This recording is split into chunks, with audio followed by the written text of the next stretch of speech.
उलझन सी महसूस होती है क्योंकि इसके लिए आरटीओ ऑफिस जो जाना पड़ता है और कभी कभी तो टाइम बचाने के चक्कर में इसको बनवाने के लिए किसी को एक्स्ट्रा पैसे भी देने पड़ जाते हैं। लेकिन अब ऐसा नहीं है। अब आप बिना आरटीओ जाए, बिना किसी को एक्स्ट्रा पैसे दिए हुए आप घर बैठे अपने मोबाइल फोन के माध्यम से अपना ड्राइविंग लाइसेंस बना सकते हैं, क्योंकि अब घर बैठे ऑनलाइन ड्राइविंग लाइसेंस बनाने का प्रोसेस काफी ईजी हो चुका है। वेलकम टू सीखो ऑफिशियल शो सरकारी सर्विसेज। तो चलिए शुरू करते हैं घर बैठे ऑनलाइन ड्राइविंग लाइसेंस को बनाने के प्रोसेस को और चलते हैं मोबाइल की स्क्रीन पर। तो इसके लिए सबसे पहले आना होगा आपके मोबाइल फोन के गूगल पर, आप टाइप करेंगे ड्राइविंग लाइसेंस ऑनलाइन अप्लाई, उसके बाद एंटर कर देंगे। एंटर करने के बाद परिवहन.gov.in की वेबसाइट का पहला लिंक आपको दिखाई देगा। इसी लिंक पर आपको क्लिक कर देना होगा, जहां पे सबसे पहला वाला जो ऑप्शन आप देखेंगे ड्राइवर्स/लर्नर्स लाइसेंस, इस पर आपको जो मोर वाला ऑप्शन यहां पे दिखाई दे रहा है, इस पर आप क्लिक कर दीजिए। क्लिक करने के बाद स्क्रीन को थोड़ा सा ऊपर के साइड में स्क्रॉल करेंगे और यहां पे आप देख रहे हैं कि सेलेक्ट स्टेट नेम, यहां पे क्लिक करेंगे और यहां पे आपका जो भी स्टेट है, जिस भी स्टेट से आप बिलोंग करते हैं, उस स्टेट का नाम यहां से आप चूज कर लेंगे। उसके बाद अप्लाई करने के लिए आपका नया पेज खुल के सामने आ जाएगा, इसको यहां से क्रॉस कर दीजिए। तो फिर आप अप्लाई फॉर लर्नर लाइसेंस वाले ऑप्शन पर आप क्लिक कर दीजिए। अब यहाँ पर इस पेज पर आप देखेंगे ऑनलाइन ड्राइविंग लाइसेंस को अप्लाई करने के लिए कुछ इंस्ट्रक्शन आपको दिखाई दे रहे हैं, जैसे कि आपको सबसे पहले आपका पूरा एप्लीकेशन फॉर्म फिल करना है, उसके बाद आपके डॉक्यूमेंट्स अपलोड होंगे एंड देन आपको फोटो और सिग्नेचर आपको अपलोड करना है। लेकिन इसी के साथ में आपको यह भी बताया गया है कि अगर आप आधार ई-केवाईसी के थ्रू अपना फॉर्म को ऑनलाइन आवेदन करते हैं तो यहाँ पर सिर्फ आपके सिग्नेचर अपलोड होंगे और कुछ नहीं। तो चलिए हम आगे बढ़ते हैं और यहाँ पे नीचे जो ऑप्शन आप देख रहे हैं कंटिन्यू का, इस पर हम क्लिक कर देते हैं। क्लिक करने के बाद यहाँ पर देखिए आपको कुछ ऑप्शन चूज करने के लिए मिलते हैं, जनरल है और भी कुछ नीचे ऑप्शन आपको दिखाई दे रहे हैं, बट आपको हमेशा जनरल वाले ऑप्शन को ही टिक करना है। ये पहले वाले ऑप्शन पे जो टिक है वहीं पे टिक रहने दीजिए, सबमिट कर दीजिए। सबमिट वाया आधार ऑथेंटिकेशन वाले ऑप्शन पर हम क्लिक कर देंगे और उसके बाद हम इसको सबमिट कर देते हैं। इसको हम पहले ओके कर देते हैं। तो यहाँ पे हम आधार वाले ऑप्शन को चूज कर लेते हैं। दो ऑप्शन मिलते हैं आपको बेसिकली, पहला आपको मिलता है आधार, फिर दूसरा मिलता है वर्चुअल आईडी। दोनों के माध्यम से आपका काम हो जाएगा, लेकिन अमूमन लोगों के पास आधार नंबर होता है, तो हम यहाँ पे आधार को चूज कर लेते हैं। आधार चूज करने के बाद यहाँ पे आप नीचे देखेंगे आपको आपका आधार का नंबर यहाँ पे एंटर करना होगा, तो यहाँ पे हम आधार का नंबर एंटर कर देते हैं। आधार नंबर एंटर करने के बाद जनरेट ओटीपी जो लिखा हुआ है, इस पर आप क्लिक कर दीजिए। इस पर क्लिक करने के बाद आप देखेंगे आपके आधार कार्ड में जो नंबर रजिस्टर्ड है उसके लास्ट के 4 अंक यहाँ पर आपको दिखाई दे रहे हैं। इस नंबर पर आपका ओटीपी चला गया है, वो ओटीपी आप यहाँ पे एंटर करेंगे। ओटीपी हमने एंटर कर दिया है। उसके बाद आप यहाँ देखेंगे टर्म्स एंड कंडीशन आपको एक्सेप्ट करनी है, यहाँ पे टिक कर दीजिए और नीचे भी आप टिक कर दीजिए और यहाँ पर भी आप टिक कर दीजिए। अब फाइनली आपको क्या करना होगा, यहाँ पे ऑथेंटिकेशन जो लिखा हुआ है यहाँ पे आप क्लिक कर दीजिए। उसके बाद आप देखेंगे आपके आधार कार्ड में जो डिटेल्स है, आपकी जो पर्सनल इन्फॉर्मेशन है वो यहाँ पे आ चुकी है। तो यहाँ पर आप ऊपर की साइड में स्क्रॉल करेंगे और इसको सिंपली आपको भरना नहीं है, ये ऑलरेडी भर चुका है फॉर्म। आप यहाँ पे इसको प्रोसीड कर दीजिए। प्रोसीड करने के बाद आप इसको ओके कर दीजिए। ओके करने के बाद आप देखेंगे यहाँ पे आपकी जो डिटेल्स आ रही है वो कंटिन्यू यहाँ पे आपके आधार कार्ड के थ्रू भरी जा चुकी हैं ऑलरेडी। अब यहाँ पे आपको कुछ भी नहीं करना है, बस आप देख लीजिएगा। अब यहाँ पे देखेंगे आप कुछ चीजें आपको यहाँ पे फिल करनी होती हैं, जैसे कि आपका प्लेस ऑफ बर्थ आपको यहाँ पे भरना होगा।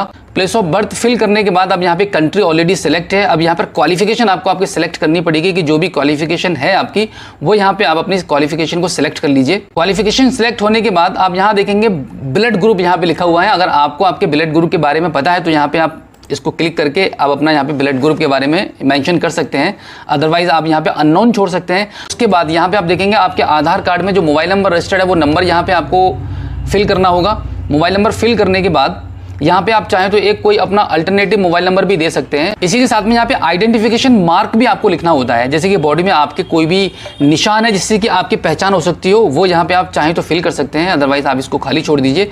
उसके बाद आपका जो स्टेट है, आपका डिस्ट्रिक्ट है, वो यहाँ पे ऑलरेडी आपके आधार कार्ड के डेटा के हिसाब से भरा हुआ होगा, बट यहाँ पे अब आपको आपकी तहसील चूज करनी है। हम तहसील यहाँ पे चूज कर लेते हैं। अब यहाँ पे हम देखेंगे नीचे की साइड में आपको आपका गांव या टाउन जो भी है आपका, आपके तहसील के अकॉर्डिंग यहाँ पे आपको चूज करना होगा। गांव सेलेक्ट करने के बाद आप देखेंगे यहाँ पे आपका जो कंप्लीट एड्रेस है वो ऑलरेडी भरा हुआ है पिन कोड के साथ में। अब यहाँ पर इसको आप थोड़ा सा ऊपर की साइड में स्क्रॉल करेंगे। उसके बाद आप देखेंगे यहाँ पे आपको आपका व्हीकल चूज करना पड़ेगा कि आप जो लाइसेंस बनवाना चाह रहे हैं, किस प्रकार का लाइसेंस बनवाना चाह रहे हैं, किस प्रकार का वाहन आप चलाएंगे। तो यहाँ पे motorcycle with gear non transport लिखा हुआ है, इसको आपको सेलेक्ट करना है। और इसी के साथ में अगर आपको 4 व्हीलर भी ड्राइव करनी है आपके ड्राइविंग लाइसेंस के थ्रू, तो फिर आपको लाइट मोटर व्हीकल यानी कि LMV पे भी चूज करना है और उसके बाद यहाँ पे आपको ओके कर देना है। ओके करने के बाद फिर से उसको ऊपर के साइड में थोड़ा सा स्क्रॉल करेंगे और यहाँ पे 0 सेलेक्टेड लिखा हुआ है, यहाँ पे क्लिक करेंगे और इन दोनों को यहाँ से आप सेलेक्ट करके इसको यहाँ से ओके कर देंगे। उसके बाद आप नीचे की साइड में आप देखेंगे डिक्लेरेशन के नीचे यहाँ पे ब्लू कलर में सेल्फ डिक्लेरेशन फॉर्म 1 लिखा हुआ है,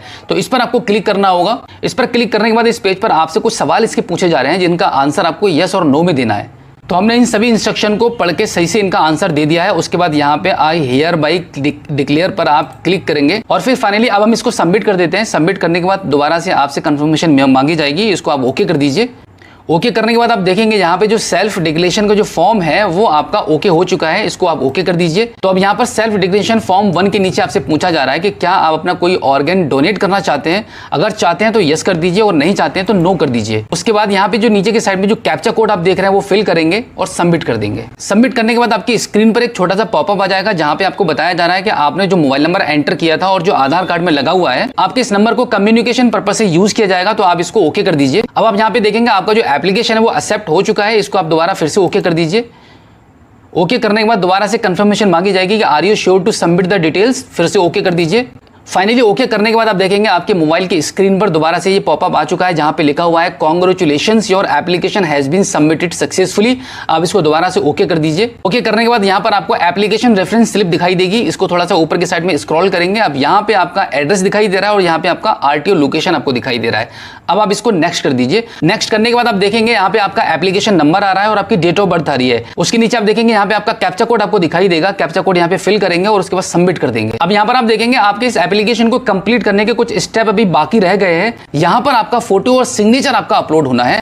तो फोटो और सिग्नेचर को अपलोड करने के लिए आप यहाँ पे क्या करेंगे, प्रोसीड कर देंगे। आप थोड़ा सा ऊपर की साइड में स्क्रॉल कर लेंगे तो देखेंगे यहाँ पे आपका जो फोटो वाला सेक्शन है वो ब्लॉक है, यानी कि फोटो अपलोड आपको नहीं करने देगा क्योंकि जरूरत ही नहीं है, आधार कार्ड वाला फोटो आपका आ चुका है। अब यहाँ पे आपको सिर्फ सिग्नेचर ही अपलोड करना है, तो यहाँ पे आप ब्राउज वाले ऑप्शन पर क्लिक करेंगे। उसके बाद यहाँ से हम अपना सिग्नेचर चूज कर लेते हैं। सिग्नेचर चूज करने के बाद अपलोड एंड व्यूज फाइल पर हम क्लिक करेंगे। अब यहाँ पर हम save photo and signature image file पर हम क्लिक कर देंगे।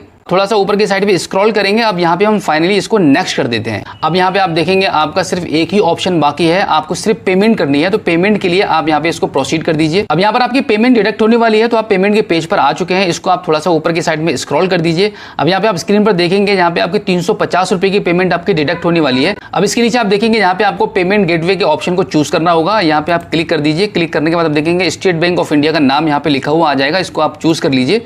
इसको चूज करने के बाद ये जो कैप्चा कोड आप यहाँ पे देख रहे हैं वो यहाँ पे आपको नीचे फिल करना होगा। तो यहाँ पे आप इसको डायरेक्टली पे नाउ पर आप क्लिक कर दीजिए। पे नाउ पर क्लिक करने के बाद आप देखेंगे यहाँ पे आपको आई एग्री वाला ऑप्शन मिलेगा, इस पर आप टिक करेंगे। उसके बाद आप प्रोसीड कर दीजिए। प्रोसीड करने के बाद स्टेट बैंक ऑफ इंडिया का पेमेंट गेटवे का पेज ओपन हो जाएगा। यहाँ पर आपके पास मल्टीपल ऑप्शंस मिलते हैं पेमेंट करने के लिए। आप नेट बैंकिंग के थ्रू पेमेंट करना चाह रहे हैं या फिर कोई किसी अदर बैंक की आपके पास नेट बैंकिंग है उसके थ्रू आप पेमेंट करेंगे, या फिर आप डेबिट कार्ड के थ्रू कर रहे हैं या फिर आप अदर बैंक के डेबिट कार्ड के थ्रू कर पाएंगे। यहाँ पे स्टेट बैंक ऑफ इंडिया के पेमेंट गेटवे को देखकर आप ये नहीं समझना कि यहाँ पर आपको सिर्फ स्टेट बैंक ऑफ इंडिया की सर्विस ही काम करेगी।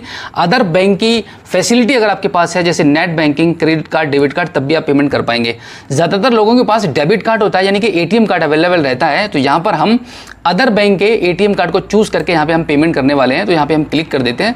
उसके बाद आप देखेंगे आपका यहाँ पे 350 रुपए का पेमेंट का रिमाइंडर आ रहा है जो कि आपका डिडक्ट होने वाला है, इसको आप कंफर्म कर दीजिए। अब यहाँ पर इस पेज पर आप देखेंगे आपको पेमेंट करने के लिए आपके जो एटीएम कार्ड है आपके पास उसकी डिटेल्स यहाँ पे फिल करनी है और उसके बाद पे कर देना है। अब यहाँ पे आप देखेंगे आपकी जो पेमेंट है वो सक्सेसफुली डन हो चुकी है, आपके अकाउंट से 350 रुपए डिडक्ट हो चुके हैं। अब यहाँ पे आप देखेंगे आपकी जो पेमेंट है वो सक्सेसफुली डन हो चुकी है और यहाँ पर आप इस पेमेंट की स्लिप को आप सेव कर लीजिए। उसके बाद दोबारा से आप होम पेज पर आ जाएंगे। आपकी पेमेंट सक्सेसफुली डन हो चुकी है। अब आपका लास्ट फाइनल काम रह गया है आपका टेस्ट क्वालिफाई करने का। टेस्ट के लिए आप कैसे अप्लाई करेंगे उसके लिए आप देख लीजिए एक बार इसका प्रोसेस, बहुत ही आसान सा प्रोसेस है। आप थोड़ा सा ऊपर की साइड में स्क्रॉल करेंगे और यहाँ पे आप देखेंगे ऑनलाइन LL टेस्ट इंस्टॉल, ऐसे करके आपको यहाँ पे ऑप्शन मिलेगा, इसी पर आपको क्लिक करना होगा। उससे पहले कि देखिए एग्जाम में क्या क्या पूछा जाएगा, कैसे कैसे सवाल आएंगे, इसका एक ट्यूटोरियल यहाँ पे अवेलेबल है। उसके लिए आप यहाँ पे देख सकते हैं ट्यूटोरियल फॉर LL टेस्ट पर क्लिक करेंगे तो यहाँ पे आपको सारी जानकारी मिल जाएगी कि कैसे कैसे सवाल आपके आ सकते हैं। अभी हम आपको एक थोड़ा सा प्रोसेस करके दिखा देते हैं कि कैसे आप इसको अप्लाई करेंगे ऑनलाइन टेस्ट देने के लिए। अब यहाँ पे क्लिक कर दीजिए। क्लिक करने के बाद आपका जो एप्लीकेशन नंबर है जो आपके मोबाइल नंबर पर आ चुका होगा वो नंबर यहाँ पर आप डालेंगे और यहाँ पे आप कैप्चा कोड फिल करेंगे और उसके बाद इसको सबमिट कर देंगे। उसके बाद आप स्क्रीन पर देख पा रहे हैं कि यहाँ पे लॉगिन करने के लिए यहाँ पे आपको आपकी डेट ऑफ बर्थ एंटर करनी होगी और उसके नीचे आपको पासवर्ड भरना होगा जो कि आपके रजिस्टर्ड मोबाइल नंबर पर भेजा जा चुका है। अगर नहीं मिल पाया तो यहाँ पे दोबारा से आप रीसेट भी कर सकते हैं। अब यहाँ पर ऊपर की साइड में थोड़ा सा स्क्रॉल करेंगे तो यहाँ पे आपको देखने को मिलता है कि आपके इस टेस्ट को क्वालिफाई करने के 3 अटेम्प्ट आपको मिलते हैं और इसके नीचे आप देखेंगे ये जो मोबाइल का कैमरा ओपन हो चुका है। यहाँ पर इस कैमरे में आपको सीधा सीधा देखा जाएगा कि आप कैसे कैसे टेस्ट को कर रहे हैं, कि क्या आपके आगे पीछे कोई है, आपकी सपोर्ट तो नहीं कर रहा है। तो बिल्कुल इसी प्रोसेस के थ्रू घर बैठे आप अपने ड्राइविंग लाइसेंस के लिए ऑनलाइन टेस्ट को दे पाएंगे। इस छोटे से ऑनलाइन टेस्ट को कंप्लीट करने के बाद आपका लर्निंग ड्राइविंग लाइसेंस बन जाता है। तो ये था घर बैठे आपके मोबाइल फोन के माध्यम से ऑनलाइन आपके ड्राइविंग लाइसेंस को बनवाने का complete process. So I hope आप अच्छे से समझ गए होंगे कि घर बैठे आपके ड्राइविंग लाइसेंस को आप कैसे बनवा सकते हैं। अगर फिर भी आपके मन में कोई सवाल है तो इस एपिसोड के एंड में आप हमें फीडबैक के थ्रू बता सकते हैं।